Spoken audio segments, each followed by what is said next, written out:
Бандиты приехали отнять у старика пасеку. Они угрожали ему жизнью и требовали деньги, уверенные, что старик беззащитен. Но вдруг из леса появился тот, кого они точно не ожидали увидеть. Сначала послышался треск веток и тяжелые шаги. Земля будто задрожала, а наглые вымогатели вдруг поняли, что теперь охота идет уже не на старика, а на них. То, что произошло дальше, навсегда запомнили все, кто был в тот день на этой пасеке. В нашей деревне все знали Ивана Палыча. Старик был знаменитым пчеловодом и держал большую пасеку примерно в 5 километрах от деревни.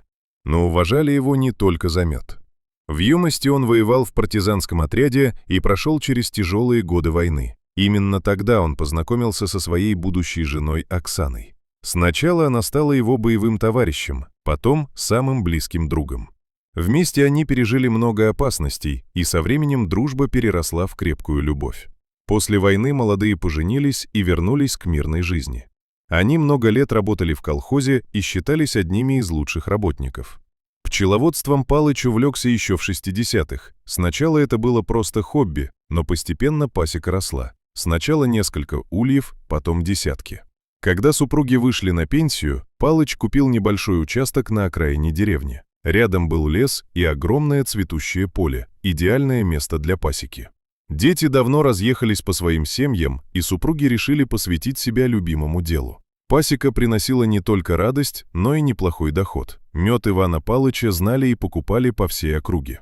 Однажды пчеловод заметил, что кто-то начал портить ульи. Сначала он подумал, что это хулиганы, но следы были странные. Тогда Палыч решил устроить засаду. Он построил небольшой шалаш неподалеку и несколько ночей подряд наблюдал за пасекой.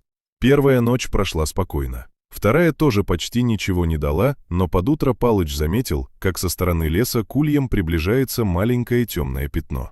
Подойдя ближе, он понял, что это медвежонок. Малыш явно нашел легкий способ полакомиться медом. Палыч шумнул, и медвежонок испугался и убежал обратно в лес. Вернувшись домой, пчеловод рассказал обо всем жене. Они поняли, что если медвежонок снова придет или приведет медведицу, пасеке может прийти конец. Но Оксана предложила неожиданное решение – не прогонять зверя, а оставить ему немного меда в стороне от ульев. Так они и сделали, положили кусочки сот в старый глиняный кувшин. Медвежонок действительно стал приходить за угощением. Он с удовольствием облизывал сладости, громко чавкал и, наевшись, уходил обратно в лес. К ульям больше не лез. Со временем супруги поняли, что медвежонок, похоже, остался без матери и просто ищет еду. Так продолжалось до самой осени. Потом зверек исчез. Видимо, ушел в спячку. Весной он вернулся, но уже подросший и окрепший. Теперь это был настоящий молодой медведь. Супруги шутливо назвали его Михаилом Ивановичем. Он регулярно приходил за свои порции меда и вел себя спокойно. Брал только то, что ему оставляли. Так между людьми и зверем установились своеобразные мирные отношения. Более того, медведь стал негласным сторожем пасеки. Спустя несколько лет в стране наступили трудные времена. Палыч и Оксана решили расширить хозяйство, поставили еще ульев и наняли помощника. Но человек оказался нечестным и рассказал о пасеке бандитам. Однажды к ферме подъехали 2 машины. Мужчины потребовали, чтобы старики платили им деньги за защиту. В противном случае они пригрозили сжечь пасеку вместе с ульями. На раздумье дали несколько дней. Супруги долго обсуждали, что делать. Обращаться в полицию Палыч не особо верил, защитить пасеку круглосуточно никто не сможет. Тогда они решили защищаться сами. В доме еще оставалось охотничье оружие, а во время войны Оксана была отличным стрелком. Через несколько дней бандиты вернулись. Старики наблюдали за ними из дома. Те начали угрожать и требовать деньги. Один из них направился к дому. И вдруг из леса с треском вылетел огромный медведь. Это был Михаил Иванович. Он мчался прямо к ферме, ломая кусты и молодые деревья.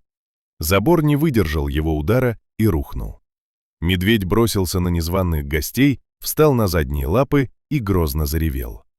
От былой уверенности бандитов не осталось и следа. Они растерялись и не знали, куда бежать. Медведь сбил главаря с ног и навис над ним, рыча и показывая огромную. В этот момент из дома вышли Палыч и Оксана с ружьями. Они быстро связали испуганного главаря и заперли его в сарае, дожидаясь полиции. Остальные бандиты разбежались. Так медведь, которого когда-то просто пожалели и накормили медом, однажды спас пасеку и своих старых друзей. Иногда добро возвращается самым неожиданным образом.